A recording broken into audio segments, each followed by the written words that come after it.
Thật ở đấy. Một thằng này gặp thường.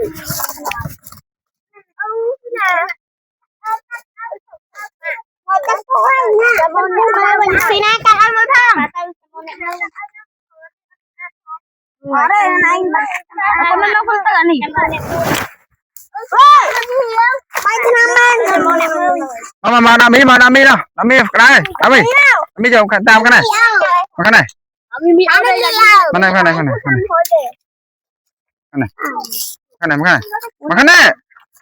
nami cho, hôm cái này, Ôi bác, sao chắc nát thường tao đấy. Vâng hay cả ban trà này đã nên cho mi ôm này mà không tin ôm mà em không được nên trà này đã để năng mi ôm nè cái này, đúng nha cái này, bằng làm lại, cái này, bố nhà nông ở cái đó ở nhà nông nghỉ ở đó mà tao đi ra cái nông các kia tụi mình cái vậy thôi tụi em cho tôi với tụi em đậm một đom cho tôi với em tôi đập chào tụi em mua chỗ đất không nhỉ cái này mà đất đi sao hai cái anh ra châu cái này chắc cả bà trong bên tao ai đặt mày rồi con anh cho nó xài nè nè coi nhật giờ má vạ chẳng ạ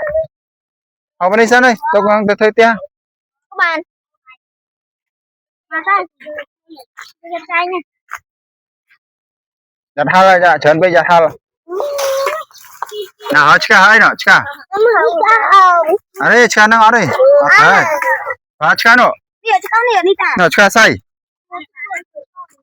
thế này cái đấy không à cà phê cà phê đi bán chả say này chả say hôm nay đây bu cả rồi bài cà phê opi nè trên là nè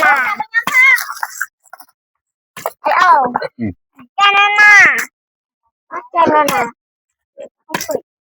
không có gì cao đẹp không ở trên là nè trên là nè Dạ thì tôi hiện tăng hiện trên là nè trên là nè đấy chưa đây áo trên là nè mùi đây ôi thật là ơi nè 50 chứ 50 muối cười à muối cười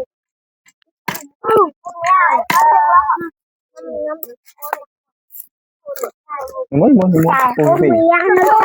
đúng không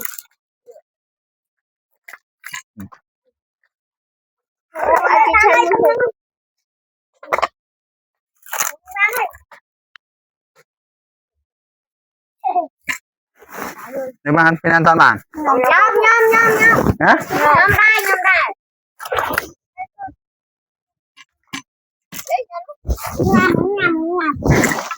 em quay gì người nó cái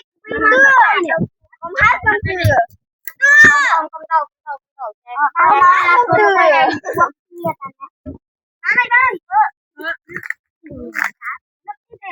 mì tái anh tránh điện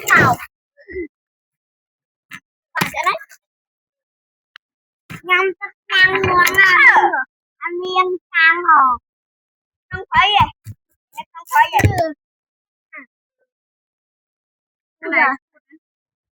cái xô này thấy được nhưng mới chết rồi ở đây cho bạn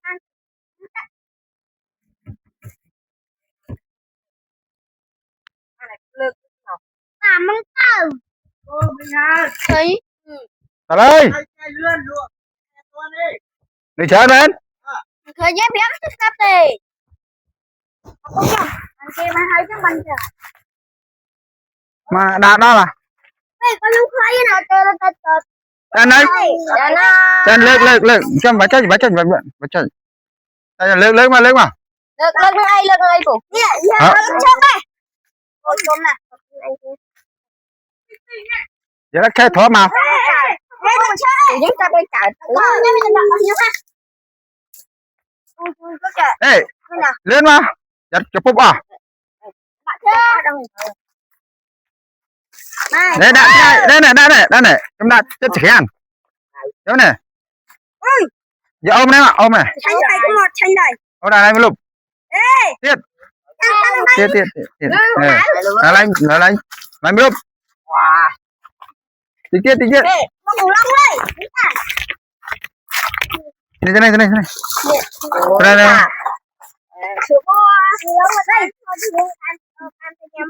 đây ăn tôm xanh chắp putih lụp mày mau chắp ram chắp chanh Hãy subscribe cho kênh Ghiền Mì Gõ để không bỏ lỡ những video hấp dẫn.